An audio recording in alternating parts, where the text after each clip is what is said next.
코로나19가 본격적으로 시작된 때가 2020년 초였습니다. 코로나가 발병하고 나서 거의 2달 만에 전 세계적으로 퍼져서 팬데믹이 열리게 된 것이죠. 우리 교회도 코로나의 영향을 받아서 현장에서 예배를 드릴 수가 없게 되었습니다. 그래서 거의 2년 정도 온라인으로 예배를 드렸습니다. 왜냐하면은 이 코로나에 걸린 사람이 이제 비말, 이제 콧물이라든가 재채기를 할 때 나오는 것을 통해서 접촉을 하게 되면 또 감염이 될 수 있기 때문에 이 코로나를 가장 효과적으로 차단할 수 있는 방법 중에 하나가 이제 접촉을 피하는 것이었습니다. 그래서 비대면이 있었고요. 그 다음에 걸린 사람에게는 이제 격리하게 되는 그런 시간을 가졌습니다. 참, 이 코로나의 큰 유행을 통해서 그때 우리가 깨달았던 것은 이 작은 바이러스 하나가 이렇게 무서운 영향력을 끼칠 수 있구나라고 하는 것을 우리가 그때 정말 깨달았고, 두 번째는 평범한 일상생활이 무너지는 겁니다. 그래서 우리가 평상시에는 그걸 몰랐는데 사람들을 만나고 또 자유롭게 와서 예배드리고 마켓도 자유롭게 가고 하는 그런 일상이 굉장히 소중한 것이었구나. 그거를 이제 느꼈던 거죠. 그리고 세 번째로는 어떤 상황들이 일어났을 때 그걸 미리 좀 준비를 하고 대비를 하고 있으면 전혀 안전하진 않겠지만 그래도 그나마 피해를 최소화할 수 있는 그런 길이 될 수 있기 때문에 사전에 미리 준비를 하는 것이 굉장히 중요하다라고 하는 생각을 가졌습니다. 예방, 또 준비라고 하는 것이죠. 제가 늘 있는 건 아니지만 간헐적으로 이제 두통이 있었습니다. 그래서 그 두통이 얼마나 컸냐면 너무 괴로웠어요. 근데 이제 두통이 원인이 뭘까 생각해 봤는데 음식을 이제 먹다가 이게 체하면 그 음식이 소화가 안 되니까 이제 머리로 올라가는 이제 산소라든가 이런 게 공급이 잘 안 돼서 두통이 오는가 싶어서 체한 것 때문에 두통이 온다라고 생각을 했습니다. 그런데 제가 1년 반이나 2년 정도 그 전에 병원에 갔다가 이제 알게 된 게 뭐냐면 그때 건강검진을 했는데 제 혈압이 높다라는 것을 알게 됐습니다. 전에는 혈압이 전혀 없는 거로 생각을 했었는데 의외로 혈압이 높은 고혈압이 있더라고요. 그래서 이제 의사의 권고에 따라서 혈압약을 먹기 시작을 했습니다. 근데 그 혈압약을 먹고 나서부터는 두통 증세가 없는 거예요. 두통이 없습니다. 그래서 이게 그러면 혈압과 연관되는 건가? 그래서 자료를 조사를 해보니까 두통이 고혈압의 직접적인 원인은 아니지만 연관성은 있을 수 있다라고 하는 게 있어요. 그래서 제 경우를 생각해 보니까 두통은 그래서 혈압이 높은 것 때문에 저한테는 이제 그런 증상이 나타날 수 있다는 생각이 들어서 이거를 건강검진을 미리 했었더라면 이런 혈압이 좀 높다라는 걸 알았더라면 훨씬 더 이 두통 문제를 빨리 해결할 수 있었을 텐데 몰랐다고 하는 것이죠. 그래서 그때 저는 이제 개인적으로 이 건강검진, 정기적인 건강검진이 참 중요하구나라고 하는 사실을 그때 알게 되었다라고 하는 것입니다. 여러분, 그런데 우리가 이 몸의 건강을 위해서 정기적으로 체크를 하고 건강검진을 하는 것처럼 우리 영적인 건강검진이 있다라고 생각이 됩니다. 우리 영적인 상태, 우리의 영적인 건강은 어떠한가? 나 자신의 지금의 영적인 상태를 우리가 알아야 되는데 이것에 대해서 좀 무관심하고 잘 알지 못하는 경우가 많다라고 하는 생각이 듭니다. 영적 건강검진이라는 것은 자기 지금 자신의 영적 상태를 보는 것이죠. 하나님과의 관계, 나는 지금 하나님과의 바른 관계를 맺고 있는가? 내 영혼은 지금 평안한가? 또 신앙적으로 내가 지금 바로 서 있는가? 말씀 앞에서 바로 서 있는가?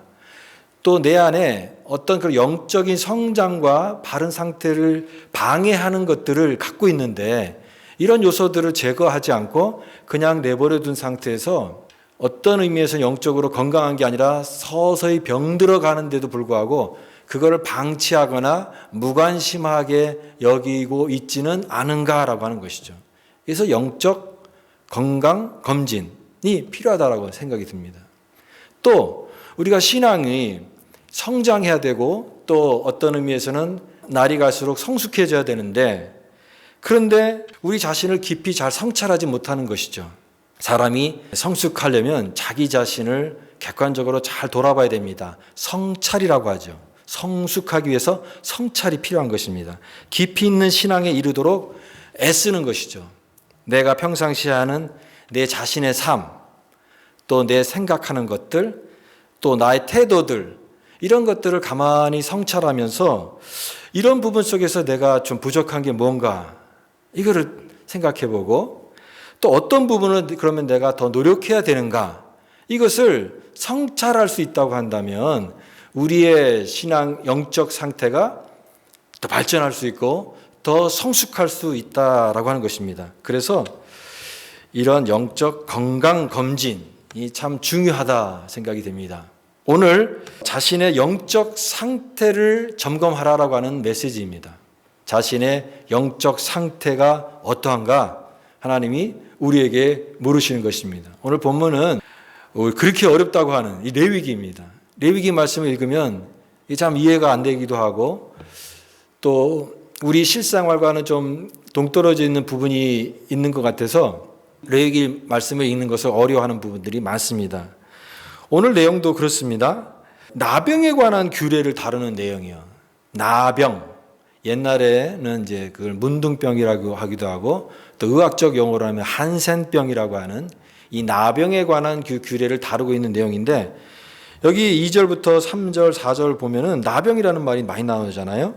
만일 사람이 그의 피부에 무엇이 돋거나 뾰루지가 나거나 색점이 생겨서 그의 피부에 나병 같은 것이 생기거든. 또 3절에도 보면 제사장은 그 피부의 병을 진찰할지니 환부의 털이 휘어지고 환부의 피부보다 우묵해지고, 또 4절에 보면 피부에 색점이 희나 우묵하지 아니하고 그 털이 휘어지지 아니하면 제사장은 그 환자를 이래 동안 가두어 둘 것이며, 이렇게 나병에 관계된 규례를 다루고 있는 내용인데, 이 내용이 좀 생소하기도 하고 또 이런 내용들이 우리의 신앙적인 어떤 의미에 어떤 메시지를 주고 있는가 의아할 수도 있을 것 같습니다. 근데 여기서 나오는 나병은요, 한센병이라고 하는 그 나병만을 의미하는 게 아니라 피부에 생기는 포괄적인 병을 말하는 겁니다. 그래서 나병이라는 어떤 질병의 성격보다는 부정결에 가까운 내용이에요. 부정결. 그러니까 의식적으로 리추얼 임퓨러리. 그게 의식적으로 종교적 의식에 있어서 그게 깨끗하냐 정하냐 부정하냐. 왜냐하면 하나님은 이 부정한 것을 배제하시기 때문에 부정한 것에 대해서는 굉장히 엄격하시잖아요. 그래서 이것이 정하냐 부정하냐를 다루는 그런 내용으로 이해를 해야 되는 것입니다. 어떤 질병, 어떤 그 병명 뭐 이런 쪽으로 차원을 접근하는 것이 아니라 의식적인 부정결에 관한 내용이에요. 그래서 나병이 이 사람이 나병이다 아니다라고 하는 판결도 의사가 하는 게 아니라 제사장이 하는 것이죠. 그러니까 단순히 깨끗한가 더러운가 이런 위생적인 측면을 얘기하는 것이 아니라 하나님 앞에 나아가기 위한 준비가 되었느냐, 또 그걸 분별하는 것에 관한 그런 내용인 것입니다. 왜냐하면 이스라엘 백성들은 하나님을 섬기는 백성들인데 그 하나님께서 이스라엘 백성들에게 요구하시는 것이 뭐냐면 거룩이거든요. 거룩과 성결입니다. 거룩한 하나님을 섬기는 백성들이기 때문에 세상과 다른 거룩과 순결한 삶을 하나님이 항상 강조하셨어요. 내가 거룩하니 너희도 거룩하라 라고 하는 말씀이죠. 이 나병을 부정하게 보고 이 나병에 대해서 격리하게 하는 이런 판단을 하는 것은 이 나병이 갖고 있는 죄의 특성과의 유사성 때문입니다. 나병이 죄의 특성과 유사하다라고 하는 것이 비슷하다라고 하는 것입니다. 즉 전염된 나병은 전염성이 있는 것이고요. 또 그 나병에 걸리게 되면은 일반적인 생활을 할 수가 없는 것이죠.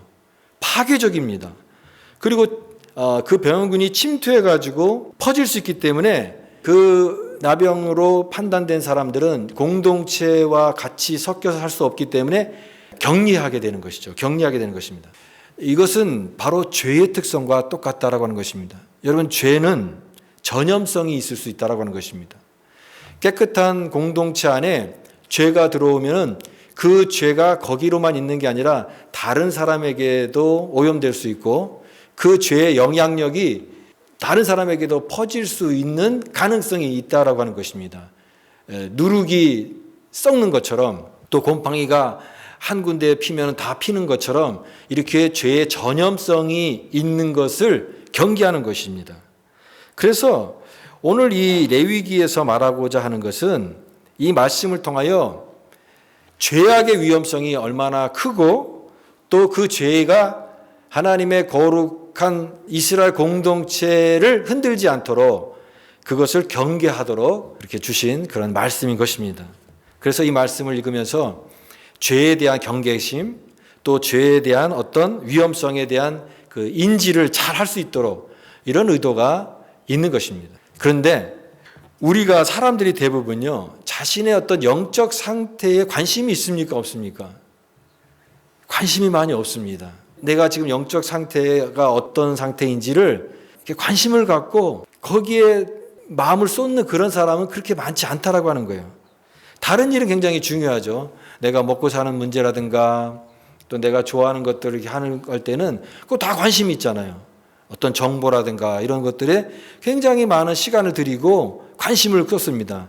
그런데 정작 자시 영혼의 상태, 자시 영혼의 그 모습, 그것에 대해서는 별로 관심을 갖지 않는다라고 하는 것이에요. 몸이 아프면 병원에 가서 의사를 만나고 필요한 약을 이제 구입하기도 하고요. 요즘에는 인터넷 정보가 발달됐기 때문에 이런 의학적인 정보들도 사람들이 많이 알고 있는 것 같아요. 그래서 거의 준의사입니다. 준의사. 거의 의사급으로 많은 정보를 많이 알고 있어요. 물론 그 정보가 다 올바른 것은 아닐 수 있겠지만 그만큼 이 시대가 많은 정보를 알게 되었기 때문에 사람들이 거기에 대해 관심이 있어요. 어떤 약이 좋다. 또 어떤 이런 병들은 어떻게 치료한다더라. 인터넷을 통해서 의사를 꼭 굳이 만나지 않더라도 기본적인 수준에 있어서 이런 필요한 정보들을 다 얻게 되는 것입니다. 그만큼 많은 지식을 갖고 있는 사람들이 많아요. 그러나 자신의 영적 상태에 대해서는 많이 모른다라고 하는 것입니다. 어떤 의미에서는 무지하고 또 그런 고민을 위해서 발전을 위해서 애쓰는 사람은 그렇게 많지 않다라고 하는 것입니다. 영적으로 우리가 충만해야 되는데 성경의 말씀에 보면은 성령 충만하라, 영적으로 충만하라 그렇게 말씀하셨잖아요. 우리 신앙생활은 건강하고 충만해야 됩니다. 근데 내 삶을 보니까 충만하지가 않은 거예요. 영적인 건강 상태가 아주 나빠져 있습니다. 나는 지금 굉장히 밑바닥 수준까지 떨어져 있는데 그런 내 상태에 대해서 별로 대처 없이 그냥 살아갈 때가 많은 거예요. 우리가 그런 말 하잖아요. 병을 키운다고. 그냥 병도 그냥 어쩌다 보면 낫겠지 하면서 그 병을 무관심하게 방치해두면 그 나중에 돌이킬 수 없는 큰 병이 되는 경우도 많습니다. 여러분 마찬가지로 영적으로 내가 지금 하나님과의 관계에서 정말 회복해야 될 부분이 있는데 그런 부분들을 그냥 별로 관심 갖지 않고 그냥 무관심하게 내버려두고 아무런 어떤 그런 관심 없이 그냥 흘러간다고 한다면 그 영적인 상태는 좋아질 리가 없습니다. 더 나빠질 수밖에 없다라고 하는 거예요. 근데 그런 상태를 당장 내 삶 속에 뭐 어떤 그런 위험이 다가오거나 그런 불이익으로 다가오지 않으니까 그냥 괜찮거니 하고 살아가는 겁니다. 그냥 무덤덤하게 살아가는 것이에요.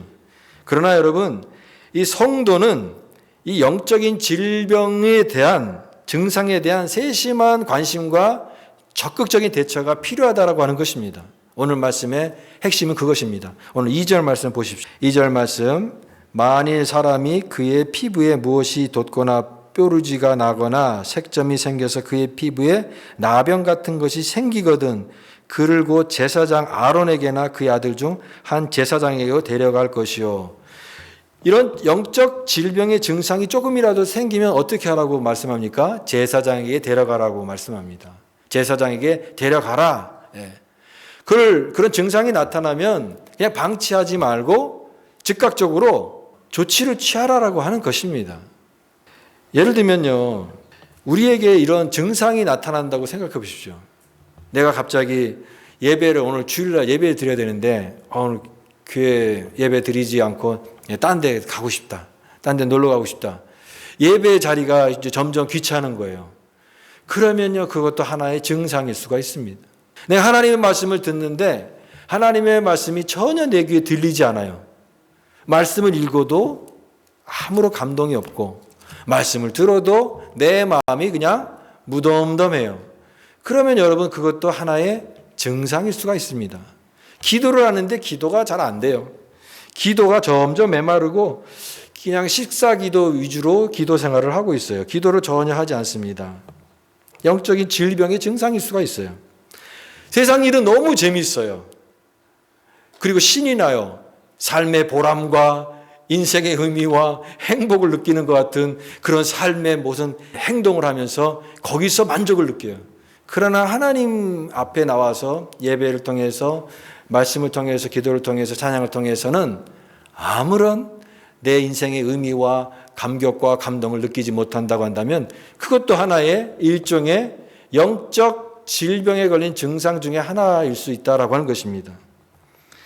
여러분, 우리 성도는 반드시 기억해야 될 것은 우리는 육신적 존재이지만 육신적 존재로 살아가는 존재가 아니라 영적인 존재다라고 하는 것을 잊으면 안 되는 것입니다. 하나님의 자녀인 백성인 우리는 이 세상에서 육신적인 몸을 입고 살아가긴 하지만 그러나 우리는 육신의 만족을 위해서 내가 먹고 마시고 내가 좋아하는 것들을 즐기면서 그렇게 살아가는 인생을 통해서 내 인생의 궁극적인 만족을 얻는 그런 존재가 아닙니다. 왜요? 우리는 하나님의 자녀이기 때문에. 하나님의 자녀는 영적인 존재라고 하는 것을 잊으면 안 되는 것입니다. 그런데 그런 영적인 존재가 이런 것을 다 잊어버리고 육신의 어떤 그런 것에 따라, 습관에 따라, 육신적인 쾌락에 따라, 내 의도에 따라서 거기만 쫓아가다 보면 거기에는 육신의 열매만 맺을 수밖에 없다라고 하는 것입니다. 성령의 인도하심을 받는 것이 아니라 육신을 따라서 그 육신의 열매를 맺는 사람은 하나님 나라를 유업으로 받을 수 없다라고 하는 게 성경의 경고인 것입니다. 우리는 반드시 기억해야 될 것은 육신적 존재이지만 나는 영적인 존재이고, 영적인 존재라는 것은 하나님과의 관계 안에서만 살아가야 되는 것이고 그 관계 안에 인생의 진정한 의미와 보람과 행복과 기쁨을 얻는 존재로 하나님께서 우리를 만드셨다라고 하는 것입니다. 그런 것이 죄로 무뎌지지 않도록 영적인 질병과 증상이 나타났다고 한다면 여러분, 그런 증상을 가만히 내버려 두지 마시고 관심을 기울이고 오늘 제사장에게 즉각 보이라라고 하는 것처럼 즉각적으로 대처하는 그런 것이 우리의 영적인 건강을 지킬 수 있다라고 하는 것입니다. 성도는 그런 의미에서 적용을 한다면 거룩한 영적 습관을 가지라라고 하는 것입니다. 거룩한 영적 습관이에요. 레위기는요, 거룩과 성결의 책입니다. 이 거룩이라는 말이 100번 이상 반복이 돼요. 그러니까 거룩이죠. 하나님의 성품에서 나오는 이 거룩이라는 말은 우리에게는 굉장히 어떤 의미에서는 부담이 될 수도 있지만 거룩이라고 하는 것이 무슨 모양적으로 거룩하게 하고 외형적으로 이렇게 허세 부리는 그런 걸 말하는 것이 아닙니다. 하나님 앞에서의 삶인데 이런 거룩을 하나님이 우리에게도 원하시는 거예요. 내가 거룩하니 너희도 거룩하라. 그게 하나님의 뜻이기 때문이에요. 이제 나병 환자로 판별이 되고 이 사람이 나병이 있습니다라고 하면 사람들은 이제 격리를 합니다. 이제 공동체 안에서 같이 살 수 없기 때문에 이 사람은 격리를 하게 되는 것입니다. 왜냐하면 죄의 전염성을 막고 경계심을 갖기 위해서 하는 것입니다. 그런데 그 사람이 나병이다라고 하는 것을 판단을 누가 하느냐? 아무나 하는 게 아니죠. 제사장이 하는 것입니다. 2절 말씀에 제사장이 하는 것입니다. 그러니까 이 판단이 얼마나 중요하겠어요. 제사장이 판단하고 이 사람 나병입니다라고 판단하면 이 사람은 이제 진 밖에서 나가서 격리해서 살아야 되니까 이 판결과 결정은 굉장히 중요한 결정이기 때문에 이 아무나 하는 게 아니라 제사장이 한다라고 하는 것입니다. 저는 이 제사장의 모습에서 누구를 보냐면 예수 그리스도를 보는 것입니다. 예수 그리스도. 우리의 인생의 마지막 순간에 우리의 구원과 영생의 중요한 문제를 판단하실 분이 계십니다. 누가 판단하실까요? 그걸 하실 수 있는 분은 아무나 하실 수 없는 것이죠. 예수님께서 하시는 것입니다. 예수님께서 우리의 구원과 영생과 이 중요한 문제를 주님께서 마지막에 판단하실 그분은 바로 예수 그리스도이십니다. 그러면 그 판단의 근거가 뭐냐? 어떤 근거로 정하다 부정하다 판단하실 수 있느냐라고 하는 것입니다. 구약에서는 제사장이 그 사람을 부정한 사람인지 아닌지를 판단을 그 사람의 어떤 그 상태라든가 보고 판단했지만 이제 예수님께서 판단하시는 것은 우리의 믿음입니다. 예수 그리스도에 대한 믿음, 그것을 통해서 우리가 깨끗하다, 정해졌다, 아니면 정하지 않았다, 그것을 예수님께서 그 믿음을 보시고 판단하시는 것입니다. 왜냐하면 하나님 앞에서 우리가 의롭다 하는 것은 우리의 노력이나 우리가 뭐 착한 일을 많이 하는 어떤 선행을 통해서 하나님 앞에서 완전하고 깨끗하다고 인정받을 수 있는 사람은 아무도 없거든요.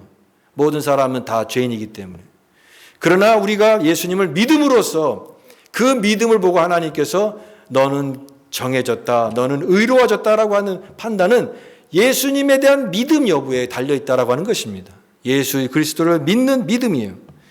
그래서 예수 그리스도에 대한 믿음이 없느냐 있느냐에 따라서 정하다 부정하다가 결정되는 것입니다.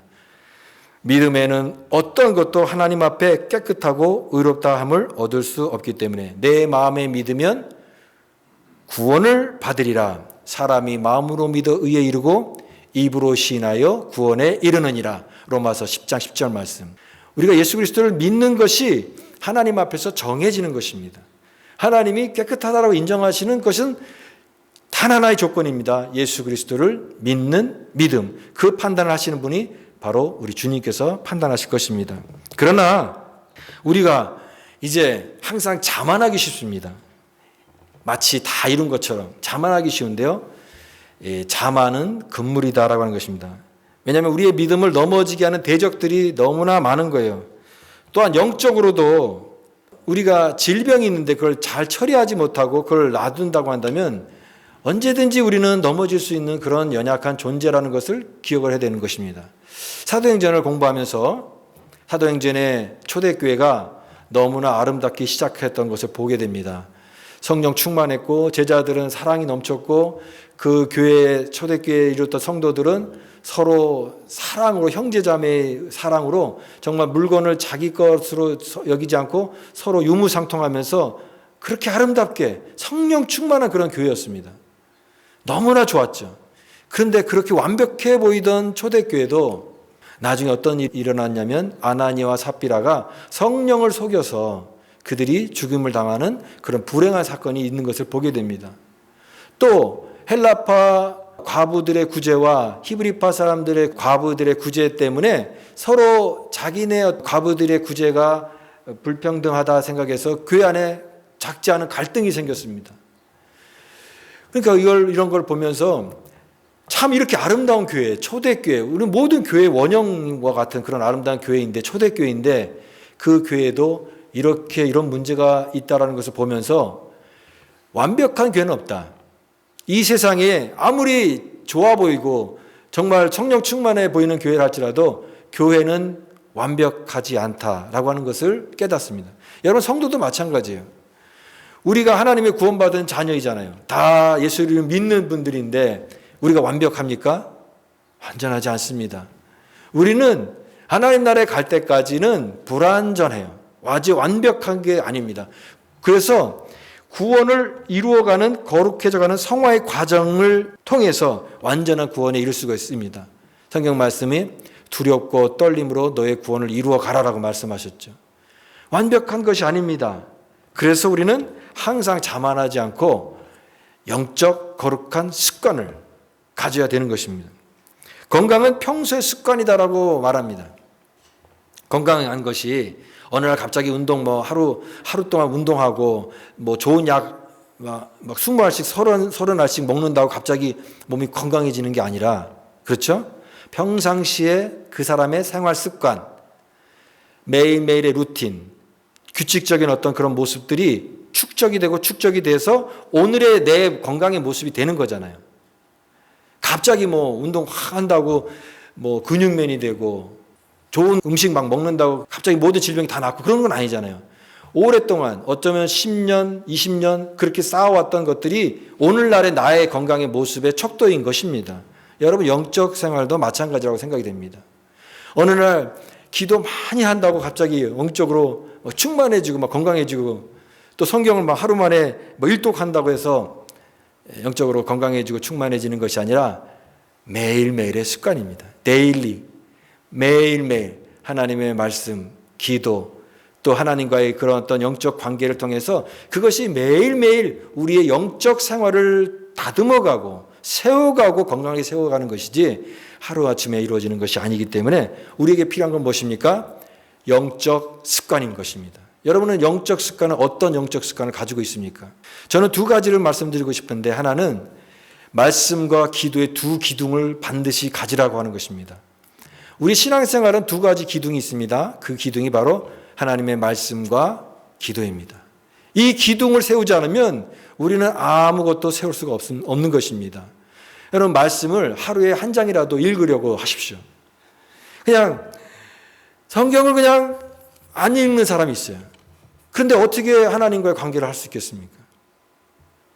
하루에 한 장이라도 그 말씀을 묵상하려고 하고 하나님을 알아가려는 그런 열심이 없이 어떻게 우리의 신앙의 집을 지을 수 있겠냐라고 하는 것입니다. 기도 생활도 마찬가지죠.